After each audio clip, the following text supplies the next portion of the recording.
Loving God, come now. Come and speak, come and clarify. Come and engage us and help us to engage you. And lead us and guide us and help us and fill us. For we pray this in Jesus' name. Amen.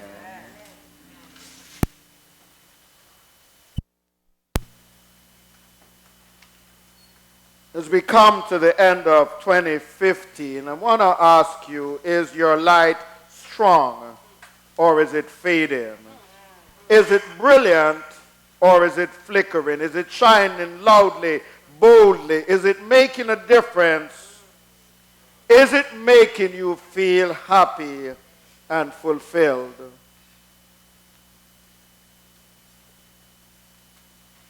John's gospel says the light shines in the darkness, and the darkness has not overcome it. In the Greek text, the word is photizo, the same word that we use to get photographs. It means to illumine, enliven, enlighten, reveal, shine, bring light.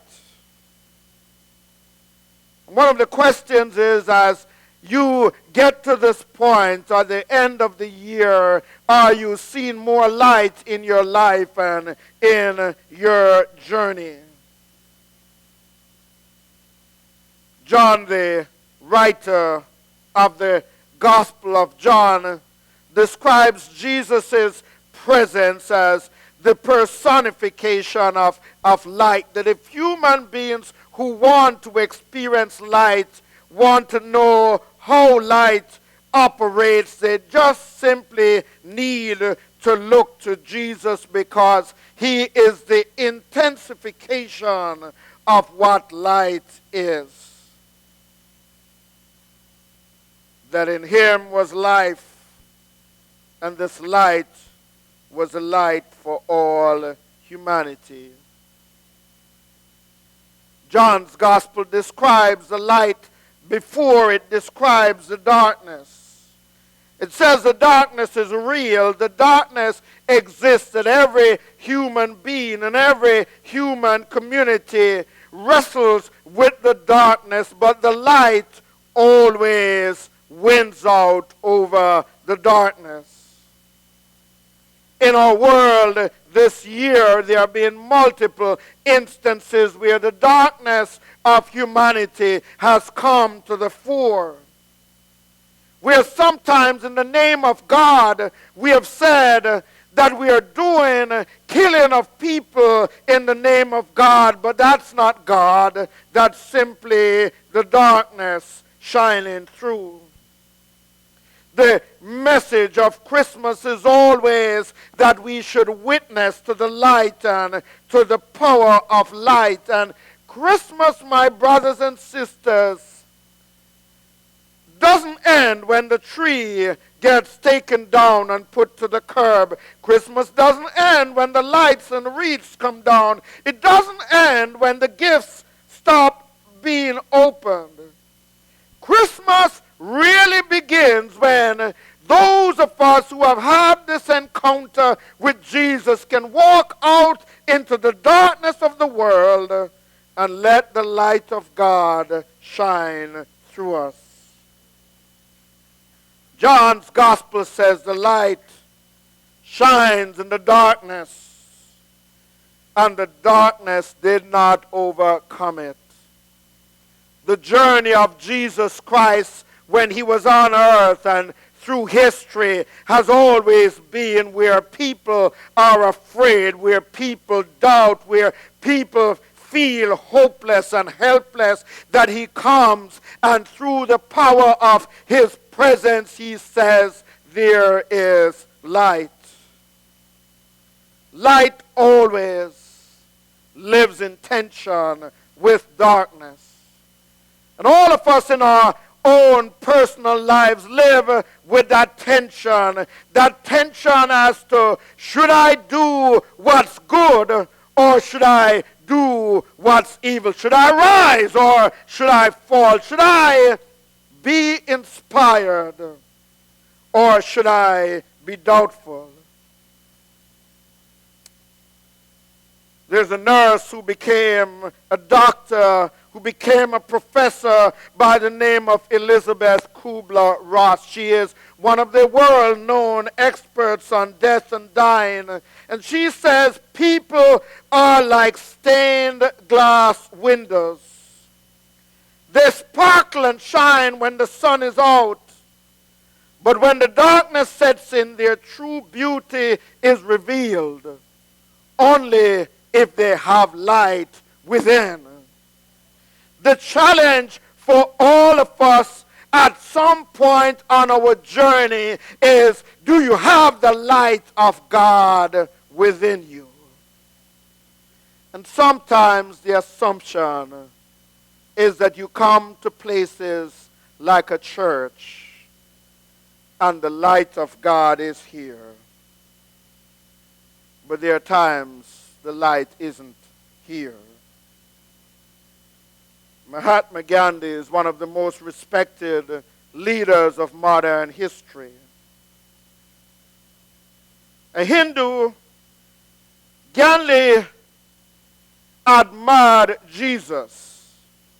He quoted from the Sermon on the Mount. Once, when a Christian missionary, E. Stanley Jones, met Mr. Gandhi and asked him, Mr. Gandhi, you quote the words of Christ.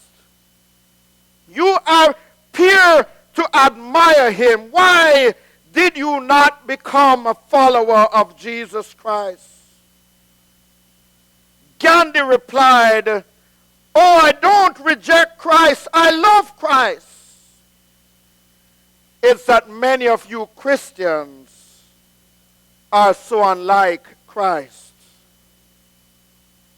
Gandhi had an experience when he was a young man practicing law in South Africa. He happened to go into a church after studying the Bible and after studying the teachings of Jesus. He wanted to explore what it meant to be a Christian, and so he decided to go to a church service. As he came up the steps of the large church where he wanted to worship, a white South African elder of the church barred his way at the door. Where do you think you're going, Kafir? The man asked Gandhi in a belligerent tone of voice. To help us, the word kafir would have the same impact as if somebody you come into First Church and somebody said, where are you going, nigger?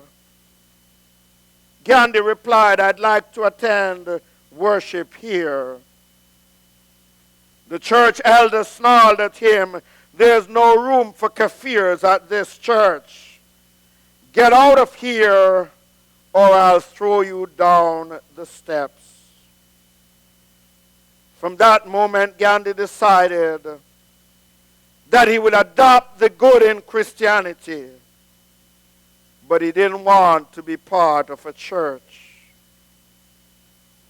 Every one of us in this room wrestles with the tension of light and darkness. The darkness which is always present challenges those who want to follow God. Sometimes in our journey we have to be able to say, I can't do it.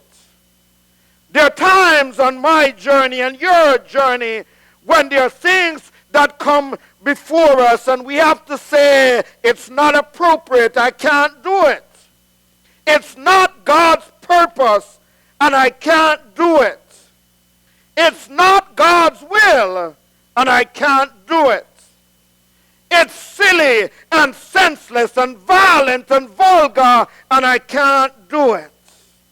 It limits me and I can't do it. It contradicts my humanity and limits my possibility. I can't do it. Many times on your journey, you have to be able to say, it violates my dignity. It defaces who I am. It is not God's will and God's purpose and God's plan for me, I can't do it. I can't harbor meanness and hatred. I can't harbor cold indifference to other human beings. Because the light of God is in me. Even if somebody brings me a spirit of meanness and malice, I can't do it. Because I'm a child of hope and confidence. When you have the light of God, my brothers and sisters, you can't go to church and bring darkness with you. When you understand light, you can't be here but not really here. You know what I'm saying? That light is about revelation and about openness to the power and the wisdom of God. And in places of worship, we ought to be open to the goodness of God, the grace of God, the love of God, the mercy of God, that we come up here being reminded that we are children of the light. And if I have light in me, I am different. If I have light in me, I may be in a prison, but I can sing a song of praise. If I have light in me, even though I have tears, I can smile through the tears. If I have light in me, even though there are not bridges, I can build a bridge. If I have light in me, I can reach the unreachable star. Many times the journey of 2015 has told you you can't do it. Who told you you couldn't balance your checkbook by putting God first in your budget? Who told you that because of who you are little or insignificant? Who told you that you could go through life just purring like a kitten instead of living like you have a tiger in your tank? A child of God understands that when the light of God comes into my life and your life, God turns sinners into saints, victims into victors, those with sadness into moments of gladness, losers into winners. That broken people are put together, that deaf folks hear. That those who are weak become strong, that flunking students can succeed, that stumbling blocks into your life can become step ladders to where God has your destiny. Don't you know who you are this morning? You are not a child of the darkness. You are a child of the light. You came through nights of terrors. James Weldon Johnson says, stony the road we trod, bitter the chastening rod, felt in the days when hope unborn has died. Yet with a steady beat, have not our weary feet come to the place which our Father sighed. We have come over a way that with tears has been watered. We have come, treading our path through the blood of the slaughtered, out from the gloomy past. Till now we stand at last, where the bright gleam, the white gleam of our bright star is cast. Could I suggest to someone at the close of 2015, Stop living beyond your potential and your possibilities. You could be brighter than you are. You could be more radiant, more thoughtful, more thankful, more joyful if you are able to focus on the light. His light will lead you. And when we walk in the light, amazing things happen. A poet phrased it this way: when I got God's power revealed in my life, I realized I'm intelligent, I'm beautiful, I'm important, I'm a child of the Most High living God, I am light, and I'm a dazzling light of the divine. When we walk with God, we see possibilities. In 1876, a man invented the telephone, Alexander Graham Bell. When he invented the telephone, he couldn't get anybody to back his invention. Can you imagine the telephone? Listen to what the President of the United States at that time said. President Rutherford Hayes says, "That's an amazing invention, but who would ever want to use one of them?" Thomas Edison took 2,000 experiments before he got the light bulb to work. Look up. A young reporter asked him how it felt to fail so many times. He said, "I never failed once. I invented the light bulb. It just happened to be a 2,000-step process."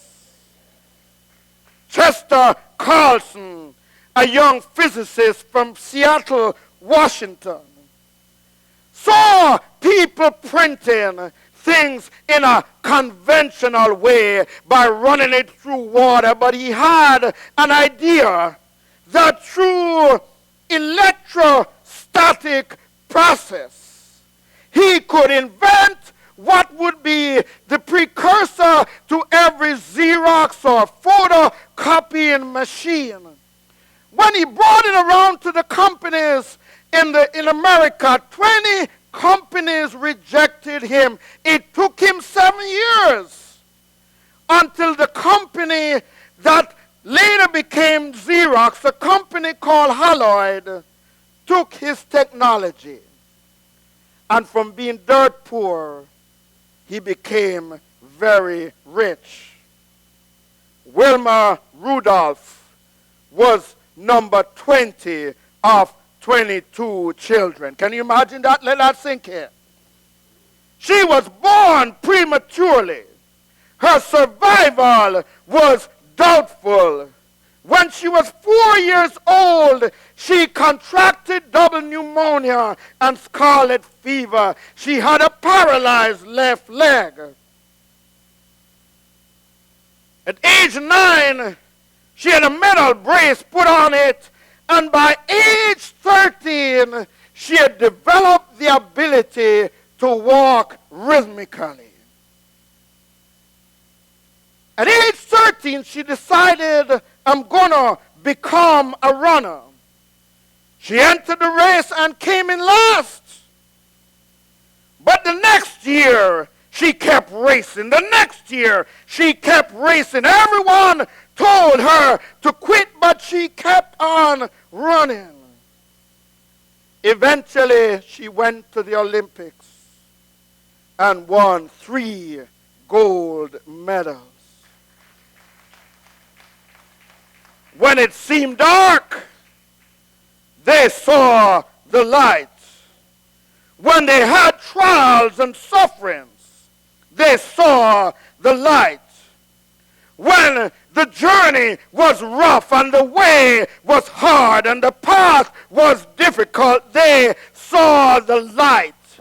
And when we talk about seeing the light, It's about the light of God coming into my soul and your soul so we can be strengthened, so our visions can be cleared, so our ambition can be inspired. When the light of God comes with any human being, we gain strength, we gain confidence, we look at the things that threaten us in the face and we say, darkness, away with you. I am living in the light of God. This close of the year, I'm not sure where you are,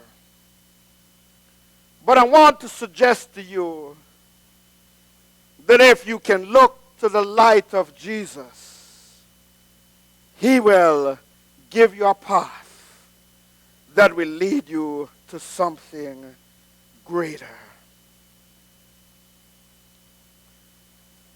The story is told of two birds. Two birds that came together and soared above a beautiful national park. The birds flew the identical flight path.